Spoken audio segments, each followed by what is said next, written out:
Welcome back, guys, to Apollo Justice, Ace Attorney, where Olga has been revealed to be a card shark of sorts, a dealer that was meant to cheat with Shady Smith to defeat Phoenix Wright. However, it seems that there's something that's not quite right in what she's telling us in the moment. A pulse, a tell. Apollo is about to get to the bottom of this. Miss Orley, you're hiding something. What are you talking about? You? Me? Quick fingers, Orley, hide something? Okay then. Defense will refrain from baseless accusations. I have one question for the witness then. You say you saw the moment the defendant hit the victim. Is this true? Of course it's true. I did see it, honest. I saw it when Wright hit him. Another pulse. With my own eyes, I saw it. What's this weird vibe I'm getting?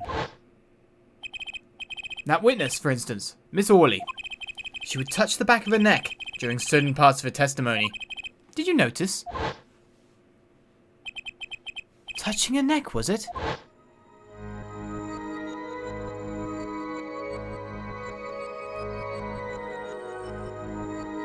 Well, if you were to see that, you'd think you were having a psychological break more than anything else, but whoa, what's going on? This sensation is coming into focus. There, that twitch, it's so clear. It's like I could perceive her habit like I couldn't before. Press to perceive, shall I? Gotcha! On the small screen to the big. Miss Orley, perhaps you are unaware of this yourself. Unaware of what? Whenever you get to a certain part of your testimony, you touch the back of your neck with your left hand. My neck? So what? What indeed, Justice? I hadn't noticed anything of the sort. When she says that part of the testimony, she's subconsciously recalling something. Her body reacts to the memory, and she touches her neck. I'm sure of it. A memory? Would someone care to explain what he's babbling about? This is highly unusual, but let's ask the defense. You claim the witness is remembering something. Maybe you have evidence of this memory to show us? Her habit is scratching her neck whenever she talks about the moment of the crime. So what would remind him most of the moment of the crime? Miss Orley, whenever you recall the crime that night, do you scratch your neck? I've noticed it happens when you think about the moment of the crime. There must be some reason behind this habit of yours. I believe the weapon that left an inerasable impression on your neck is this. The weapons. She got hit?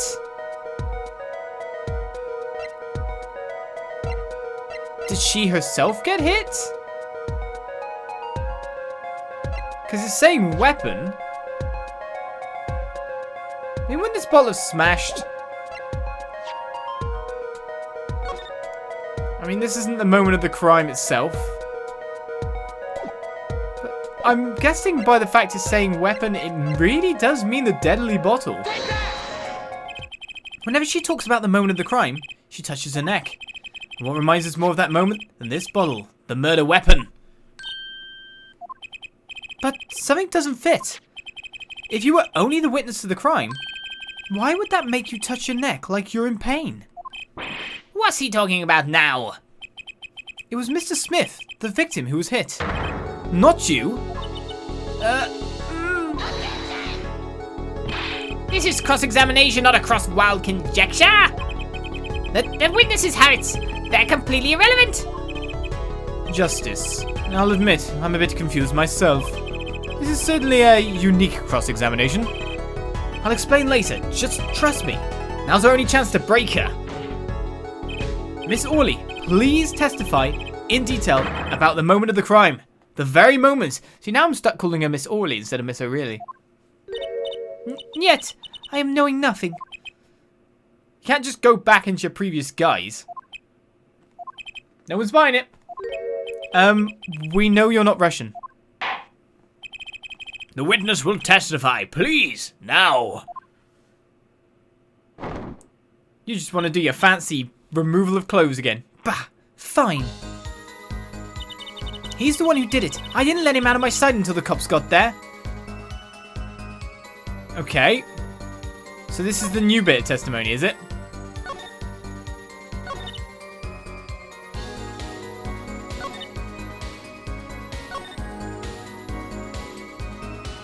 See, again, this is where we perceived that she was doing a thing, but he's the one who did it. I didn't let him out of my sight until the cops got there. I say we press.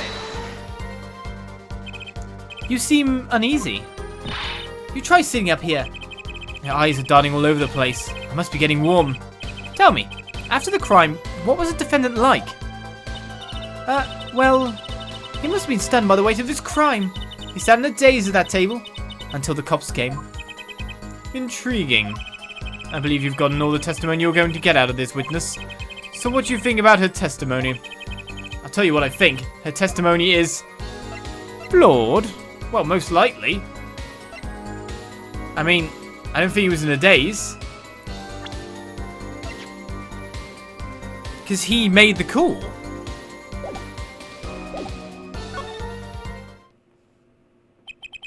It's basically bogus. It contradicts the evidence. What's that? Well, show us this evidence, Mr. Justice. This evidence that you claim contradicts the testimony. She didn't let him out of his sight until the cops got there. I know there's some evidence that contradicts that. In terms of letting out the sight, I thought it was more like looking at other things.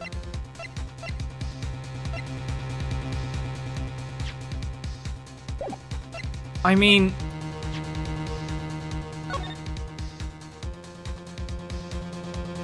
Are we saying that she wasn't in the room? Or that he left to make the call? Restaurant's first floor. Exactly. It is the phone. 100%. Miss Orley. Oh, really? Oh, really? We have a record here that clearly contradicts what you said. It states that the police were alerted by a report from the defendant. Eh? And we know that the defendant left the room, climbed the stairs, and made that phone call from the first floor of the Borscht Bowl Club. Ack. So explain how you kept your eyes on the defendant when you left the room entirely. Neek! No, the bowl! And terrified selfies. The man who picked up a bottle and swung it that night wasn't the defendant.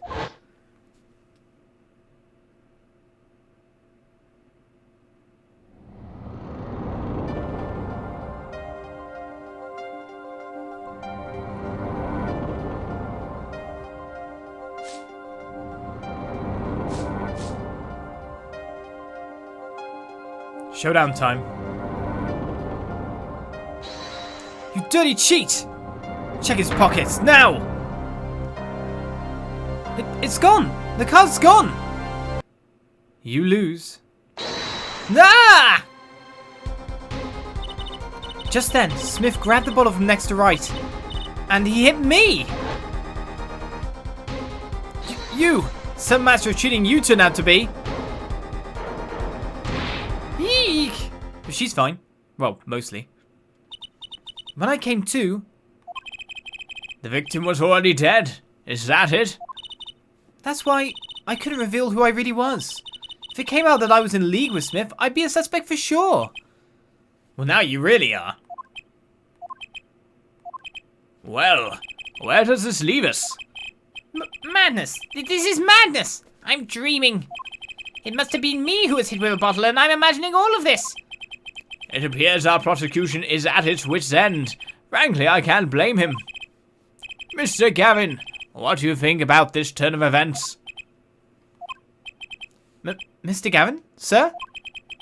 I believe that, as a defense in this case, we are compelled to call Miss O'Reilly a big fat liar. What? Three were in that room the night of the murder, the defendant, victim, and her. And she has a motive. A motive? The plot foiled, the witness got into an argument with her client, Mr. Smith. And the denouncement of that argument was murder. What? I didn't. I'm no killer. It's a trap. Someone's trying to frame me. Ha ha ha. What tangled webs we weave when we practice to deceive. So tangled, we catch ourselves in the process. Mr. Wright? Such a hasty conclusion. It's not like you, Kristoph Gavin. What are you saying? Why not consider the other possibility? That there was another person in the room at the time of the murder. Right, like Mr. Wright was saying before recess. A single card was swapped into the victim's hand after the murder. And the one who swapped the card didn't know 2 colours of cards were being used. A 4th person. Ha! This theory again. Your 4th person doesn't exist. Indeed.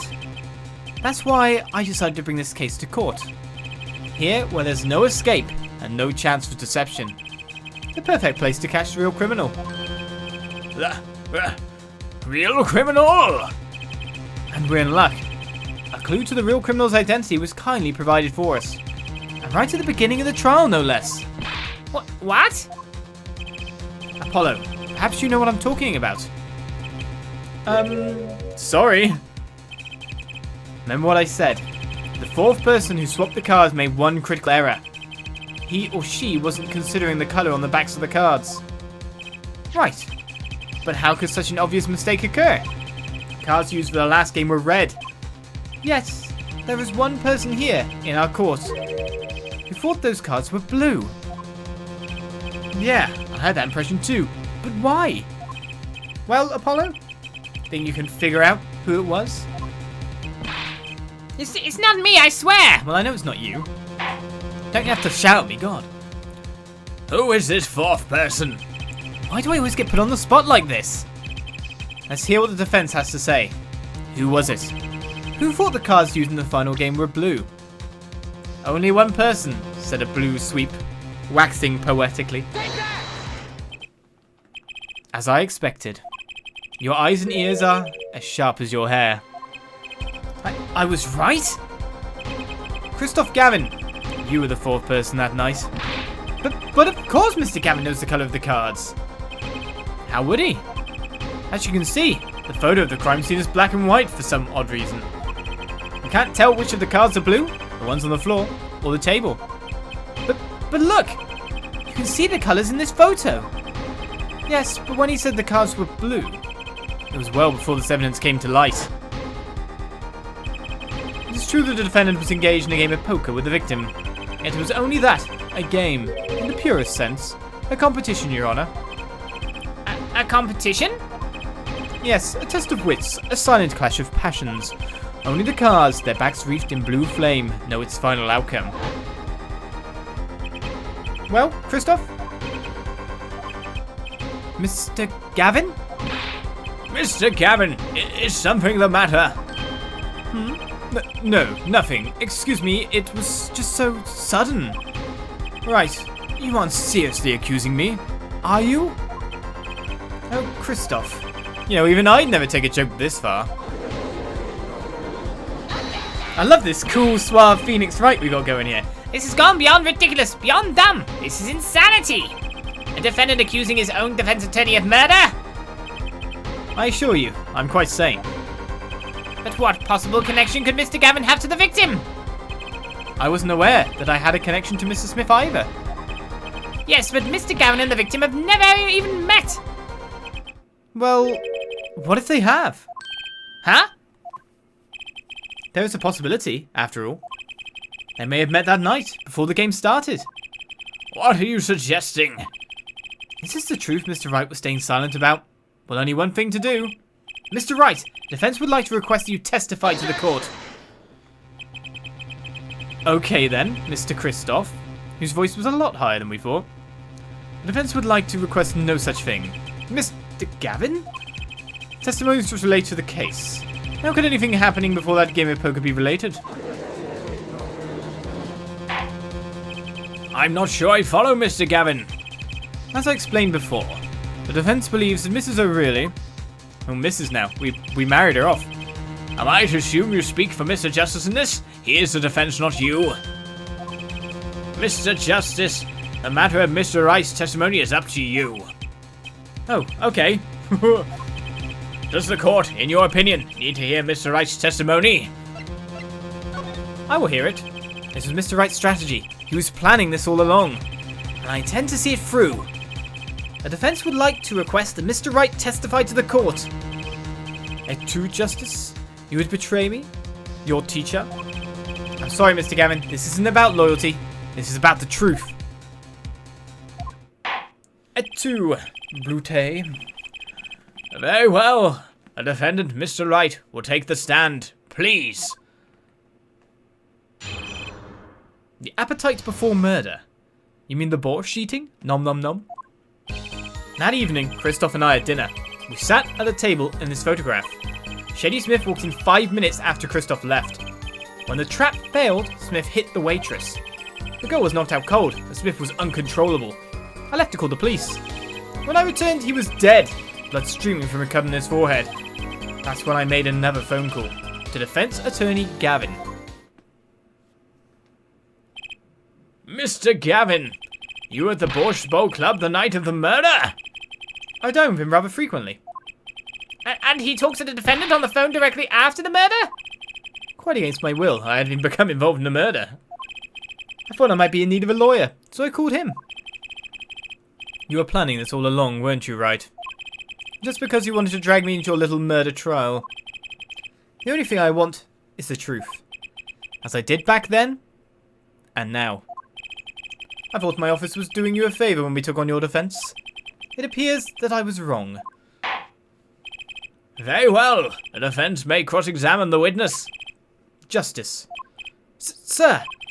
He's lying, and you're going to expose him. Understood, sir. Mr. Gavin versus Mr. Wright. This can't end well. Why can't I have a normal trial? I don't think there's any such thing in this world, do you? The appetite before murder. Let's get pressing. That evening, Kristoph and I had dinner. We sat at the table in this photograph. Did you now? You had dinner with Mr. Gavin? Yes, he dines with me at the Borscht Bowl Club quite frequently. We were enjoying our usual dinner at our usual spot. As usual. Usual? I always eat at the table closest to the piano. I see. Where Mr. Smith was sitting. So the plates and such on the table were from your dinner? Indeed. The remnants of my meal with Kristoph. We dined for 2 hours, and Kristoph left. After that... Shady Smith walked in 5 minutes after Kristoph left. That's weird timing. 5 minutes? So that 2 of them could have passed in the restaurant during that time? That would have been a fateful encounter, to be sure. Oh, Mr. Wright, what was it you said? Kristoph Gavin and Shady Smith may have met. I believe I did say that. Here I was all nervous about this meeting. And now we hear they just passed in the hall? That does seem a little weak as a pretense for murder. Oh, it would be, if that was all that really happened. Come on, Mr. Wright. What are you hiding this time? When the trap failed, Smith hit the waitress. About this failed trap. This is the same trap that Miss Olga O'Reilly mentioned? The plan was simple, elegant really. You see, we set up a trap of sorts. I was to plant a card in Wright's pocket beforehand, and then deal 5 aces during one of their games. When their hands were revealed, Smith would call him out and search Wright. He would then pull out the planted card and the trap would snap shut. You swapped the cards! I don't know, I had to add that bit again. Just like that, the legend would be dashed to pieces. Yes, a harmless prank, in essence. It was by a quirk of fate that I happened to discover it. A quirk? I happened to put my hand in my pocket and found a card. The card she planted. Yes, I snuck a peek at it and found it was the 5 of hearts. I had a feeling something might happen, so I disposed of the card. Before the game. Dispose? Where? There was an empty bottle of grape juice I'd been drinking right beside me. I threw the card inside the bottle. An empty bottle of grape juice? The murder weapon? Yes, I rolled it up and shoved it in. The coloured glass makes it hard to see. A battle of wits between the deceiver and the would-be deceived. That sounds like terrific drama. A card inside the murder weapon. That's strange. Did the police miss it in their investigation? Maybe I'll take a look. Mr. Wright, the poker head of courtroom number 3, approves of this battle of wits. Please revise your testimony with this new information. I discovered the trap during the game and disposed of the card in the bottle. Yeah, but this is the point. This is... Look at the bottle again. Because we've already looked at it once, going, is there something inside the bottle? I don't think there is. Have we bottled it? We examined it. The bottle is completely empty. So... That's a thing. But that bottle was the murder weapon, but this is a different bottle. I'm kind of confused.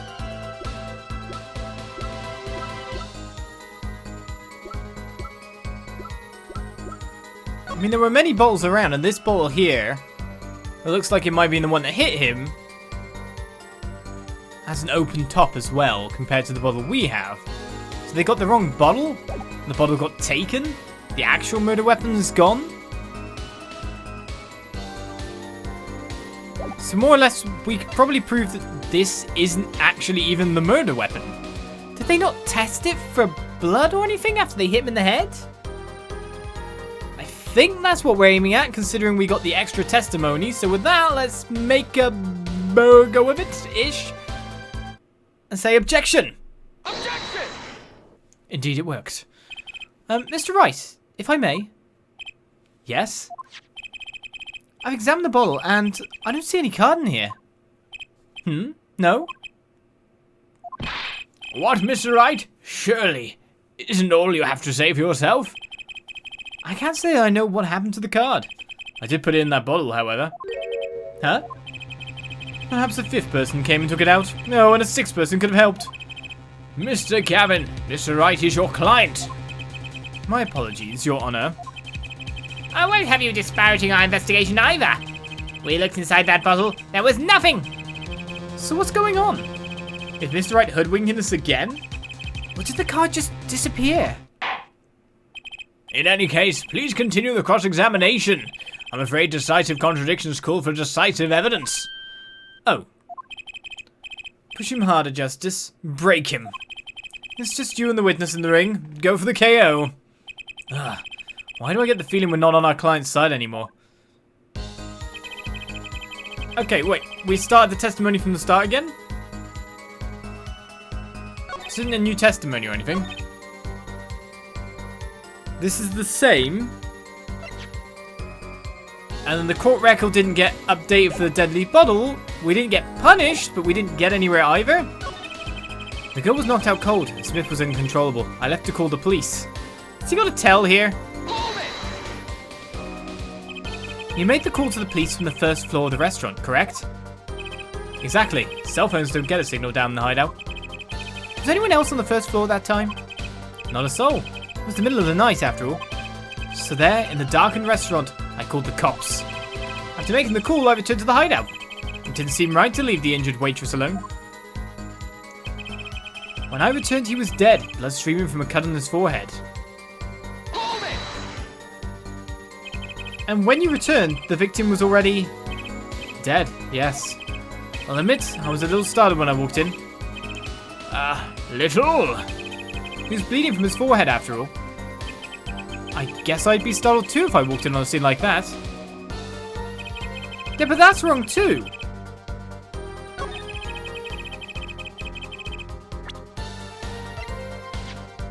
Photo of forehead. Hat removed during investigation. Touch the check button for details. So he had his hat on?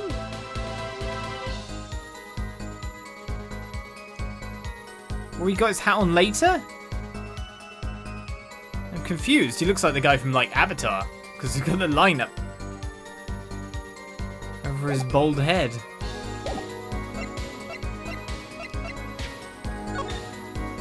I mean, you wouldn't have seen the blood streaming up. I mean, he's got the hat there.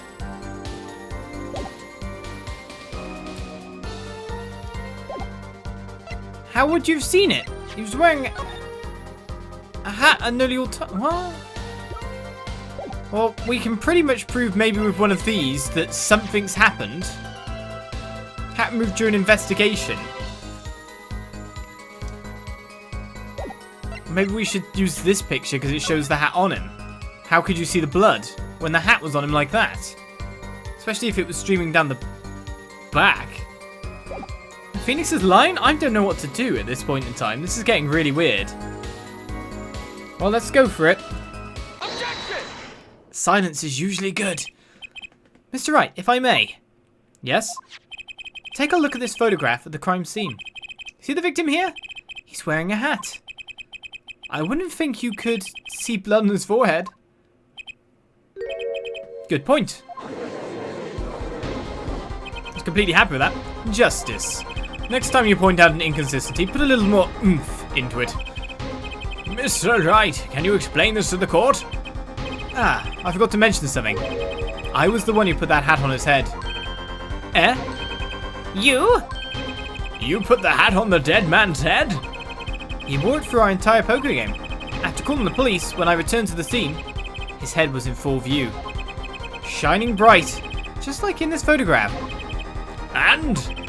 I picked his hat up off the floor and put it on his head. But why'd you do a thing like that? All I can say is, I'm sorry. But that's the only thing I touched at the crime scene. So, Missa really didn't see it? It being the victim's, his head? I think not. She was out cold. I believe I was the only one who witnessed his head. Here we go again. Mr. Gavin? Pardon. It just seems that our client is determined to lie his way through this case.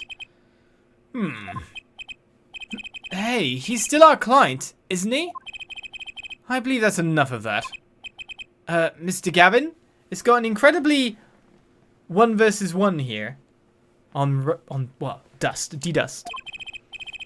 This witness testimony is more like a travesty. It's riddled with lies. I'm beginning to see how you came to lose your attorney's badge 7 years ago. Well, you certainly have a unique way of treating your clients, Kristoph. I never knew. I believe it was you who threw the first stone. Mr. Wright, if you intend to ever tell the truth about this case, it's now or never. Don't be misled. I haven't told a single lie here. Eh? When I noticed the trap, I put the card in the bottle to dispose of it. And when I put the hat on the victim's head, let's just say I had a reason for doing that as well. Reason? And that reason is right here. Your cell phone? That night, recall that I spoke with Defense Attorney Gavin after calling the police. Just in case I recorded our conversation. And what's this? Now that we're all here, I see no reason why I shouldn't play it back for the court. Kristoph, I seem to be in a bit of trouble. What's this? Game not going very well? Something like that. That gentleman who challenged you, he turned out to be good? He turned out to be dead. Someone hit him. Hard. You mean someone cracked that flawless bone china plate? Pate? Bone china pate? This is meant to be plate, isn't it? Yes, I think it's meant to be plate. Don't throw me, game. Don't throw me. It wasn't you, was it? Me? Please. The cops could be here any minute. I'm in your hands. Should it come to that. Yep, game's thrown me now. But more to the point, it is bone china plate. I think that's the point in general, isn't it? A kind of porcelain, very smooth and shiny. Not plate, but... No, wait a second. That is meant to be like that. So I'm on Apollo's side here. I think it's wrong as well.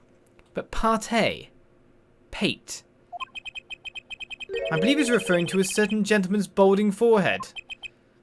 The court appreciates the defendant's discretion in not indicating my forehead. Wait a second. Something's not right about that phone call. So, after Mr. Gavin ate dinner with you, he left the Borscht Bowl Club? Most certainly.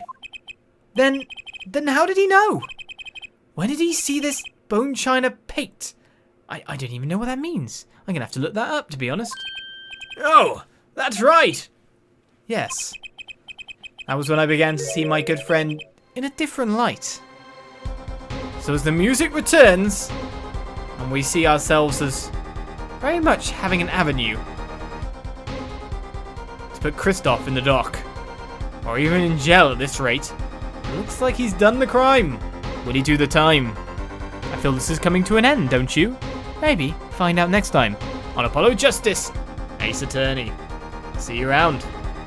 Bye-bye.